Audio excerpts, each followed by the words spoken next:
He had a meeting of the Ansar on Shabi Ashur. A meeting of the Ansar on Shabi Ashur. And then they would, in this beautiful fashion, declare and renew their bay'at to Imam Hussein. Mawla, we have one life in this world. What better way to give that life than for you?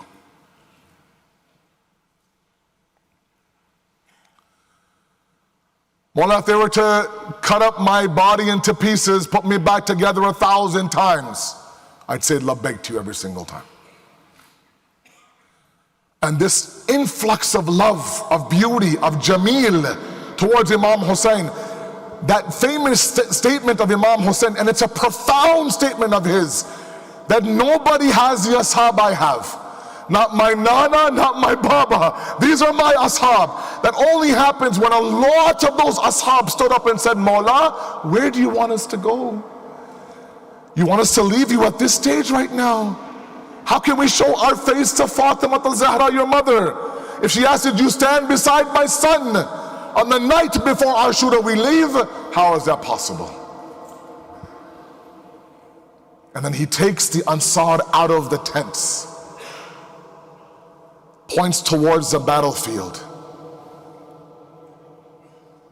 says, that is where my Abbas will lose his right arm. That is where my Ali Akbar will call from me from the horse. That's where my Habib will give his life. That's where my Zuhair who will stand there, Zuhair ibn Qayn will stand there in front of the Jamaat of Imam Hussein as arrows came, and would what? After his shield was full with arrows, he would throw the shield down and lunge towards the arrows. I talked about the fitrat of the insan. The fitrat of the insan is when an arrow comes towards you, you duck, you move, you avoid. The fitrat of the ashab of Imam Hussein was different. They drowned their own fitrat in that of Hussein. They would lunge towards the arrows, not avoid them. When Imam Hussein says, Assalamu alaikum wa rahmatullahi wa barakatuh, Zuhair falls on the plains of Karbala. Mawla, if I had one more ounce of breath inside of me, I would take one more arrow for you. When all of that was done, everybody left the tent. Imam Hussein was busy in his dhikr and his ibadah when he feels the presence of a young man beside him.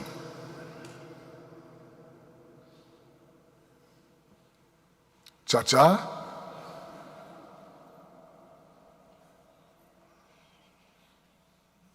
you told everybody their maqam on the day of Ashura. You showed them where they would give their life. You talked about the maqam of shahadat. I didn't hear my name anywhere in this list. Imam Hussein looks beside him. Qasim ibn Hasan is sitting beside him. A 13-year-old Qasim who has been without a father for 11 years of his life. And I say that because he says a statement to Imam Hussein that's heartbreaking. He says, Chacha, is it because I'm a yateen that you don't want me to give my life? Is it because I'm an orphan? Do you feel sorry for me, Chacha? Because tonight is not just about Janabi Qasim. I really want to send my poor son to Farwa, because her maqam is something else tonight. Look, that same mother of Janabi Qasim, the Zawja and the wife of our second Imam, is that woman who sat there and watched her husband leave this world the way he left this world, deteriorating from the poison he was given by Muawiyah. You know, Imam Mujtaba was given poison 7 different times. 7 different attempts.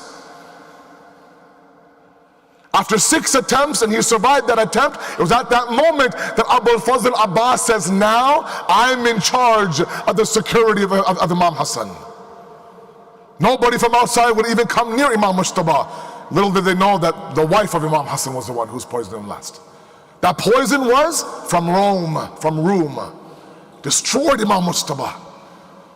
And carrying a 1.5-year-old infant in her lap, she watched as pieces of Imam Mujtaba would come out of his mouth. She watched as the mayyat of her husband came back home with arrows inside, watching Zainab on one side, Hussein on the other, pulling arrow after arrow out of the mayyat of her husband, holding a 2-year-old Qasim. When a woman at that young of age, with that young of a child, becomes a widow, then all of her tamanna, all of her desires and her wishes goes from a life with her husband to her child.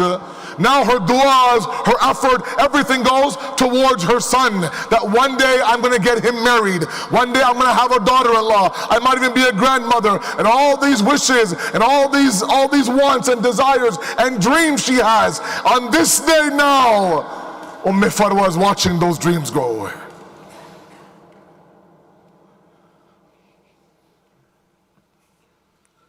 Qasim, you have this tamanna of maut. You have a desire to be shaheed. Chacha, tell me, am I on that list or not?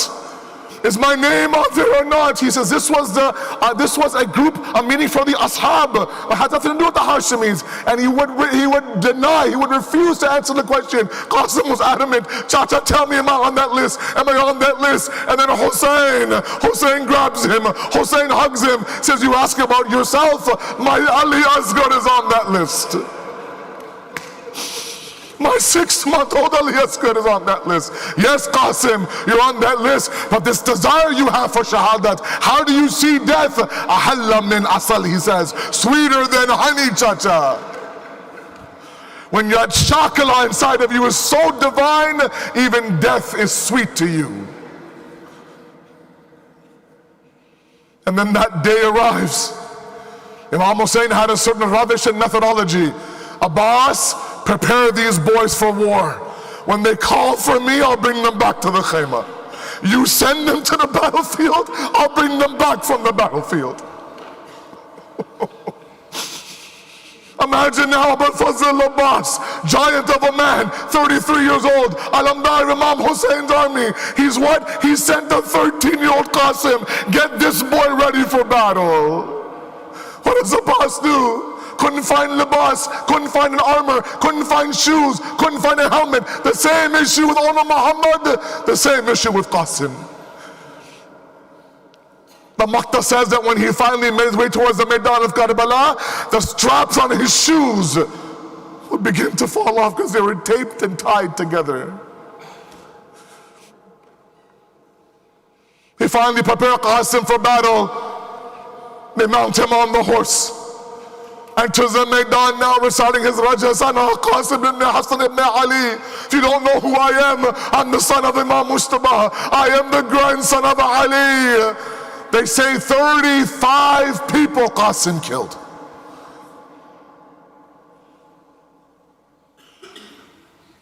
Until Ibn Azdi, la'natullah alayh, says to Umar ibn Saad, I want this boy. Leave him for me.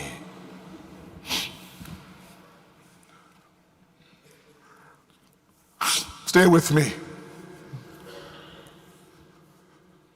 When Ibn Yazdi approaches Rabi Qasim and they begin their battle, now naturally he's a grown man, a 13-year-old child. He succumbs to the war. Rabi Qasim falls from the horse. Assalamu alayka ya Aba Abdullah. Now, the way Imam Hussein enters the Maidan of Karbala for Qasim is completely different from other Shahada. The question is why? Because they say that with this fierceness now, both Abu al-Fazl and Imam Hussein enter the Maidan of Karbala towards Qasim. The question is why, and I'll tell you why. We oftentimes say in our Masaib that Bibi Zainab is that woman that saw musibah that Hatta Hussein didn't see. Imam Hussein never saw one body trampled.